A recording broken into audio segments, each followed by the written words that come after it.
जी अस्सलाम वालेकुम। आज का हमारा टॉपिक स्ट्रक्चर ऑफ नेफ्रॉन और आज के टॉपिक में हम नेफ्रॉन को स्ट्रक्चरली जानने की कोशिश करेंगे। इससे प्रीवियस लेक्चर में मैंने आपको किडनी की स्ट्रक्चर समझाई, बनाना सिखाई, लेबल करना सिखाई और इन दी एंड हमने ये बात की थी कि किडनी का जो बेसिक स्ट्रक्चरल यूनिट है वो नेफ्रॉन है, यानी कि नेफ्रॉन्स से मिलकर किडनी बनी होती है। तो आज हमने किडनी के उस बेसिक यूनिट को, नेफ्रॉन को स्ट्रक्चरली जानने की कोशिश करनी है। नेफ्रॉन के फर्दर कौन कौन से पार्ट्स होते हैं, इसको ड्रॉ कैसे करना है और लेबल कैसे करना है, ये सारी बातें आज हम पढ़ेंगे। देखिए, जिस तरह हर एक बड़ी चीज का, हर एक बड़ी बिल्डिंग का, हर एक बड़े यूनिट का कोई छोटा यूनिट, कोई सब यूनिट होता है ना बेटा, उसी तरह किडनी का भी एक सब यूनिट है। किडनी भी सब यूनिट से मिलकर बनी हुई है और उस सब यूनिट को हम नेफ्रॉन कहते हैं। सो नेफ्रॉन के बारे में जो आज सबसे पहली बात हम लोगों ने करनी है वो ये है कि this nephron is basically structural and functional unit. ये किडनी का स्ट्रक्चरल यूनिट भी है और फंक्शनल यूनिट भी है। अब इस नेफ्रॉन की लोकेशन को आइडेंटिफाई करना भी, पोजीशन को आइडेंटिफाई करना भी बहुत जरूरी है कि देखिए इतनी बड़ी तो किडनी है और तकरीबन हम कहते हैं कि 1 मिलियन के करीब नेफ्रॉन एक किडनी में मौजूद होते हैं। That is quite a big number. ठीक है जी। तो अब ये अंदाजा लगाना कि ये 1 मिलियन नेफ्रॉन एक किडनी के अंदर, 120 ग्राम की किडनी है, पिछले लेक्चर में हमने पढ़ा, उन 120 ग्राम के अंदर 10 लाख नेफ्रॉन किस तरह से, किस पोजीशन, किस लोकेशन, किस शेप में मौजूद होते हैं, ये समझना बहुत जरूरी है। और इस कॉन्सेप्ट को समझने के लिए ये रिप्रेजेंटेशन आपको हेल्प करेगी। देखिए, मैंने आपको समझाया था कि किडनी के अंदर रेनल मेडुला में छोटी छोटी स्ट्रक्चर्स होती हैं, ट्राइएड्स किस्म की, मुसल्लस की तरह के, ट्राइएंगल्स की तरह की स्ट्रक्चर्स होती हैं, जिनको हम जो मेडुला का पार्ट है बेसिकली। ठीक है जी। तो उनके अंदर, रेनल पिरामिड्स के अंदर, ये नेफ्रॉन जो है ये इस तरतीब में मौजूद होते हैं, actually left and on the right. यानी कुछ नेफ्रॉन जो हैं वो रेनल पिरामिड्स में लेफ्ट साइड पे मौजूद होते हैं, कुछ नेफ्रॉन्स रेनल पिरामिड में राइट साइड पे मौजूद होते हैं। सो दिस इज हाउ ये नेफ्रॉन मौजूद होते हैं। अब ऐसा नहीं है कि ये नेफ्रॉन सिर्फ और सिर्फ रेनल पिरामिड में मौजूद होते हैं, बल्कि रेनल पिरामिड के बाहर रेनल मेडुला में भी और रेनल कॉर्टेक्स में भी नेफ्रॉन मौजूद होते हैं। बट इन नेफ्रॉन्स की जो अरेंजमेंट है वो मेरा बच्चा कुछ इस तरह से होती है जैसे आपको नजर आ रही है कि किडनी है, किडनी के अंदर उसके पार्ट्स हैं, for example renal cortex, renal medulla and renal pyramids, और उसके अंदर नेफ्रॉन मौजूद हैं इन a longitudinal way, in a vertical वे। ठीक है जी। और ये जितने भी नेफ्रॉन होते हैं, ये सारे के सारे नेफ्रॉन एक दूसरे के साथ कनेक्टेड होते हैं। कैसे कनेक्टेड होते हैं उनकी भी हमने आज बात करनी है। सो अभी मेरा बच्चा हम दो काम करेंगे। एक तो हम नेफ्रॉन को ड्रॉ करना सीखेंगे और उसके बाद उसकी लेबलिंग और उसके पार्ट्स को अंडरस्टैंड करना भी शुरू करेंगे। देखिए, नेफ्रॉन को ड्रॉ करने के लिए सबसे पहला काम जो आपने करना है वो आपने एक कप शेप स्ट्रक्चर बनानी है, एक इस किस्म की स्ट्रक्चर बनानी है। ऐसे कर सबसे पहला काम आपने ये करना है कि आपकी डायग्राम में ये एक इस तरह की कप शेप्ड स्ट्रक्चर जो है वो बनी हुई हो, जिसका इधर से एक ओपनिंग भी हो, और इसको हम फिर फर्दर कैरी करेंगे। ये कप शेप स्ट्रक्चर बनाने के बाद अभी मैं स्टेप बाय स्टेप बता रहा हूं आपको कि आपकी ये डायग्राम बनेगी कैसे। भी बेटर कि आप लोग अगर साथ साथ बनाते जाएं। तो ये कप शेप स्ट्रक्चर बनाने के बाद आपने बेटा बिल्कुल उस तरह जैसे नागन के बल होते हैं, यूं यूं करके बिल्कुल उसी तरह एक ट्यूब बनानी है और उस ट्यूब को नागन की तरह बल देने हैं। तो अभी मैं नागन की तरह के बल वाली एक ट्यूब बनाने लगा हूं। ये 2-3 बल काफी हैं जनाब। उसके बाद आपने इस ट्यूब को नीचे ले आना है और आपने एक यू शेप्ड स्ट्रक्चर बना देनी है। यानी पहले कप शेप्ड स्ट्रक्चर बनाई, उसके बाद आपने 1-2 बल दे दिए और फिर उन बलों को आपने नीचे ले आना है और नीचे ला के एक यू शेप्ड स्ट्रक्चर बना देनी है। आपने एक यू बना देना है, यूं करके। यू बनाने के बाद आपने बिल्कुल उसी तरह दोबारा इस स्ट्रक्चर को कुछ बल दे देने हैं जैसे आपने यहां दिए थे। इस स्ट्रक्चर को ऐसे ट्विस्ट कर देना है, जस्ट लाइक दैट, और ट्विस्ट करने के बाद आपने इसको यहां पे एंड कर देना है। अब यहां पे आके एक्चुअली आपके नेफ्रॉन की स्ट्रक्चर कंप्लीट हो जाती है। यहां पे आगे एक कलेक्टिंग ट्यूब आपने फिर बनानी होगी जिसमें आप न्यूरॉन को अटैच कर रहे होंगे और वो ट्यूब कुछ इस तरह से बनेगी, a very simple tube just like that. आपने वो ट्यूब बना देनी। अच्छा, ये ट्यूब बनाते हुए ये भी आपने ध्यान रखना है कि आपने जगह जगह उस ट्यूब की ओपनिंग्स लाजमी बनानी है, बिकॉज ये नेफ्रॉन का जितना भी मटेरियल है उस ट्यूब में गिरना है थ्रू दीज ओपनिंग्स। और ये एक्चुअली एक बड़ी ट्यूब होती है जिसके साथ एक नेफ्रॉन अटैच नहीं होता, बल्कि काफी सारे नेफ्रॉन जो हैं वो मेरा बेटा अटैच होते हैं। सो ये ट्यूब आपने कुछ इस तरह से बना देनी। अभी तक आपका ये स्ट्रक्चर बनाने का काम मुकम्मल नहीं हुआ। ये नेफ्रॉन का स्टार्टिंग पॉइंट है बेटा और ये नेफ्रॉन का एंडिंग पॉइंट। ठीक हो गया जी। अच्छा, ये जो स्टार्टिंग पॉइंट है इसमें आपने कुछ ब्लड वेसल्स को भी ऐड करना है, बिकॉज नेफ्रॉन तक ब्लड पहुंचेगा तो फिल्टर होगा ना। तो आपने दो ब्लड वेसल्स शो करनी है। एक ब्लड वेसल जो इधर से ब्लड लेके आ रही होगी और एंटर हो रही होगी बॉडी में, और दूसरी blood vessel I am gonna draw it with a different colour, वो ब्लड वेसल होगी जो ब्लड बॉडी से बाहर लेके जा रही होगी। दो ब्लड वेसल्स बनानी है और इस कप शेप्ड स्ट्रक्चर के अंदर फिर आपने एक गुच्छा बनाना है, एक जाल सा बना देना है ब्लड वेसल्स का, जस्ट लाइक दैट। जब आप ये काम कर लेंगे तो उसके बाद आपकी जो नेफ्रॉन की स्ट्रक्चर है उसका पार्ट कंप्लीट हो जाएगा। आपकी नेफ्रॉन की स्ट्रक्चर बन गई है। अब आपने अगला काम ये करना है कि आपने इसको लेबल करना है।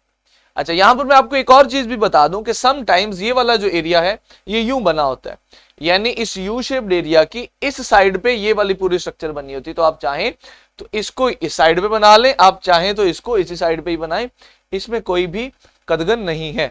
अब आ जाइए इसकी लेबलिंग की तरफ।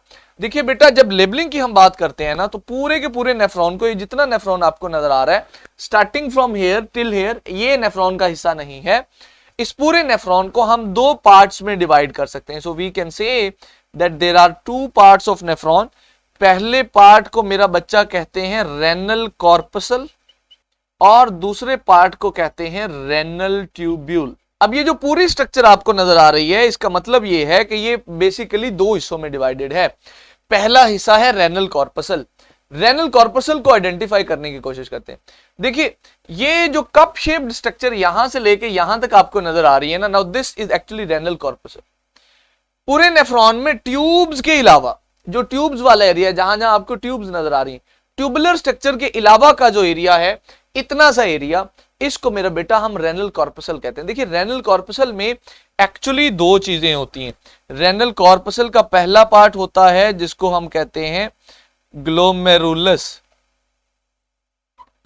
और रेनल कॉर्पसल के दूसरे पार्ट को बेटा कहते हैं हम बोमेन कैप्सूल। ये दोनों चीजें हमने ड्रॉ कर दी हैं उधर। अभी बस आपको ये समझना है कि इनको हमने लेबल कहां करना है। देखिए, ये जो आपने ब्लड वेसल्स एंटर की, ये वाली और ये वाली, ये सारी की सारी ब्लड वेसल्स जो हैं इनको मेरा बेटा हम कहते हैं ग्लोमेरुलस। और ये जो कप शेप्ड स्ट्रक्चर आपने बनाई इसको हम कहते हैं बोमेन कैप्सूल।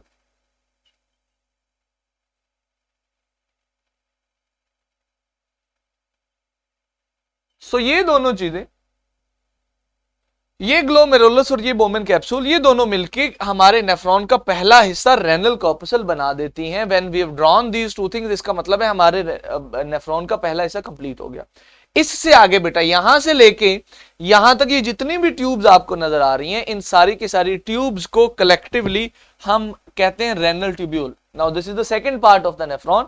यहां से लेके एंड तक जितनी भी ट्यूब्स हैं उनको कलेक्टिवली रेनल ट्यूब्यूल कहते हैं। बट इन ट्यूब्स को भी हमने आगे फर्दर डिवाइड किया हुआ है। इन ट्यूब्स में जो हमारा सबसे पहला पार्ट है वो मेरा बेटा ये वाला है। इस पहले पार्ट को हम कहते हैं डिस्टल, पहले पार्ट को कहते हैं जी प्रॉक्सिमल कॉन्वोलेटेड ट्यूब्यूल्स। ये हमारा पहला पार्ट है। देखिए, जो हमने पहला बल बनाया है यहां से लेके यू से पहले तक, ये जो हमारी बलदार स्ट्रक्चर है इसको मेरा बेटा हम कहते हैं, ये हमारा पहला पार्ट है convoluted tubule. Now this is our first part.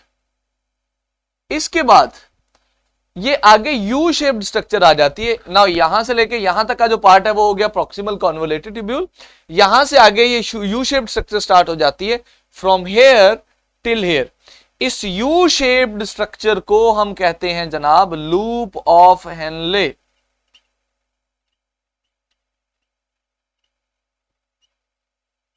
ये जो आपका पार्ट है सारे का सारा, इसको हम बोलते हैं बेटा लूप ऑफ हेनले। अब इसमें भी दो चीजें हैं लूप ऑफ हेनले में आगे, एक है असेंडिंग लूप, ये वाला जो है ये जो नीचे जा रहा है, एक इसका हिस्सा है जो नीचे जा रहा है और एक इसका हिस्सा है जो ऊपर जा रहा है। तो ये हिस्सा जो नीचे जा रहा है यहां ऊपर से नीचे, इसको बोलते हैं डिसेंडिंग लूप,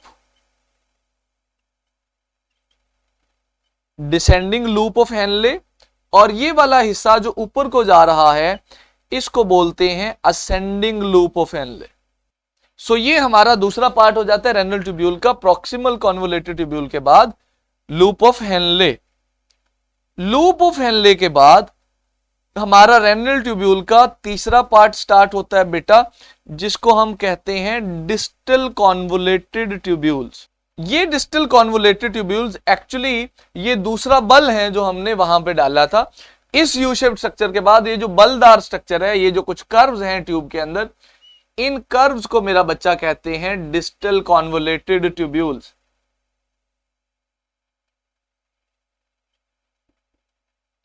यहां तक आके आपकी जो नेफ्रॉन की स्ट्रक्चर है वो कंप्लीट हो जाती है। बट इसके बाद दो चीजें मजीद हैं जिनका आपको पता होना चाहिए। देखिए हर एक नेफ्रॉन जो है वो एक बड़ी ट्यूब के थ्रू एक दूसरे के साथ कनेक्टेड होते हैं। यानी एक नेफ्रॉन ये है तो ये यहां पे कनेक्टेड है, एक नेफ्रॉन यहां से कनेक्टेड होगा, एक यहां से, एक यहां से, एक यहां से, एक यहां से। तो इस तरह बुनियादी तौर पे दरमियान में काफी बड़ी ट्यूब होती है और उसकी दोनों साइडों से नेफ्रॉन जो है वो उसके साथ अटैच होते हैं। इस बड़ी ट्यूब को मेरा बेटा हम नाम देते हैं कलेक्टिंग डक्ट का। Now this is basically not the part of the neuron itself, but इसका काम होता है कि नेफ्रॉन इटसेल्फ, बट इसका काम होता है कि इसने नेफ्रॉन्स को एक दूसरे के साथ कनेक्ट करना है और नेफ्रॉन्स का जो वेस्ट मटेरियल है उसको इकट्ठा करना है। अच्छा, ये कलेक्टिंग डक्ट्स तो बेसिकली रेनल पिरामिड के दरमियान में और नेफ्रॉन्स के दरमियान में मौजूद होती हैं। ये डक्ट्स जो हैं ये भी इकट्ठी होती हैं और अपने से बड़ी डक्ट्स में जाके अपने मटेरियल को डिपॉजिट करती हैं। तो पहले मटेरियल नेफ्रॉन से कलेक्टिंग डक्ट में इकट्ठा होगा, कलेक्टिंग डक्ट से जो मटेरियल है मेरा बेटा वो आगे मजीद बड़ी ट्यूब्स में जाता है और उन ट्यूब्स को हम कहते हैं पेपिलरी ट्यूब्स या पेपिलरी डक्ट्स। और जो पेपिलरी डक्ट्स हैं वो पूरी किडनी से मटेरियल को लेके फिर अल्टीमेटली पहुंचाती हैं रेनल पेल्विस तक, जहां से फिर यूरिन जो है वो यूरेटर के थ्रू बॉडी से बाहर निकल जाता है। So this was our today's lecture. आज के लेक्चर में हमने नेफ्रॉन को स्ट्रक्चरली और उसके पार्ट्स के हवाले से समझने की कोशिश की। आपने याद रखना है नेफ्रॉन के दो part, renal capsule, renal tubule. Renal capsule के दो हिस्से, glomerulus Bowman capsule. Renal tubule के तीन हिस्से, प्रॉक्सिमल लूप ऑफ हेनले और डिस्टल कॉन्वोलेटेड ट्यूब्यूल्स। और नेफ्रॉन के बाद दो ऐसी ट्यूब्स हैं, दो ऐसी डक्ट्स हैं जो नेफ्रॉन्स को कनेक्ट करने का काम करती हैं, उनके नाम कलेक्टिंग डक्ट और पेपिलरी डक्ट। आज के लेक्चर के लिए इतना ही। अगर आपको कोई सवाल हो तो आप पोर्टल के थ्रू मुझसे पूछ सकते हैं। See you in the next class. अल्लाह हाफिज।